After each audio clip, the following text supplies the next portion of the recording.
Hello to all and welcome to a new series of videos. This one I'm going to title What, How, and Why. These are 3 questions that we should think about when we're planning practice sessions or in the middle of practice sessions or reflecting on what we have practiced. I know personally I have spent time practicing things that were suboptimal is maybe a nice way of saying it, or just not useful. And I've had other friends do the same thing where they got really into playing Cuban styles, for example, and they sat there and worked really hard playing the left foot clave. You know who you are if you're watching this, I'm sure. And I've done similar things. You just gotta ask why.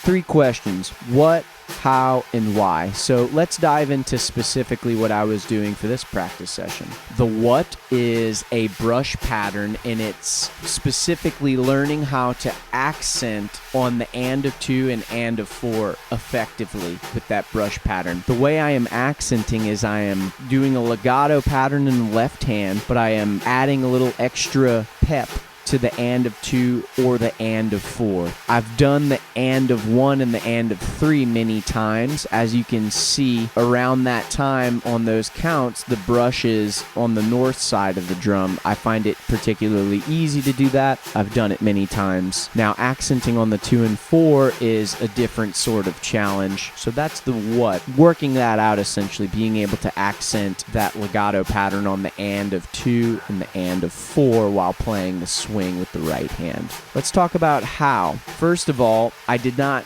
do this practice session to the metronome. I don't advocate that you always practice without the metronome. Metronome practice is very beneficial, and as I go throughout these videos, you'll see that I use it in many different ways. But this session happened to not be focused on that. I was just focused on keeping my own time and primarily focused on what was going on in my hands. You'll also notice that I didn't play the bass drum or the hi-hat. Again, focusing on my hands, focusing on creating a swinging brush pattern without the aid of the hi-hat, keeping that 2 and 4, or the bass drum keeping the quarter note, or some other combination. Throughout the entire practice session, which lasted longer than obviously what I filmed, I might have played 5 bass drum notes, maybe started playing the hi-hat a little bit in there. These things happen. Primarily, I focused on getting that hand pattern swinging by itself, so it's very important. Another part of the how is I was focusing on using as much real estate of the drum as possible. You don't want them all to be crunched up. You want to get used to those legato strokes really covering a big surface of the drum. So if you find yourself playing some brushes, some things to keep in mind: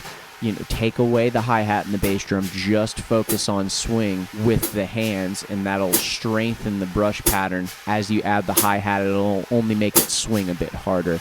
Okay, now let's talk about the why. This is maybe the most important of the 3 questions. Since moving to Nashville, I've connected with an old friend that I met on the road. Shout out to my buddy Luca, and he's been gracious enough to have me on some gigs playing more traditional jazz and swing with a band called The Accords. Playing brushes is part of the repertoire, and while this wasn't specific to one song or one specific arrangement, this is just the continuation of my ability to supply feel for the band. I knew that placing that accent there was a problem for me, and so this is something I want to work out. You need to establish what it is you can't do well, and then attack those things. Work on them aggressively in your practice. The less holes you have, the more free you will be to express yourself. That's the why. The repertoire was there, the gig was there, and this is a skill set that is beneficial to have for these types of gigs, and there will be more in the future. So keep that in mind as you practice. You want to be working on things that are going to benefit you in the musical situations you find yourself in. Again, personally, I've spent a good amount of time working on things that I didn't necessarily have an outlet for, and I think it can be beneficial to an extent, but when the gig's there and you have an opportunity to perform, you should spend some time working on the skill sets that are going to be required for that gig. So there you go, the first what, how, and why video. There will be others. Please let me know what you think in the comments, and to everyone, especially on YouTube, that have stuck with me this long and seen this channel grow, I just want to thank you very much. Comments are just so greatly appreciated, so any insight or any thoughts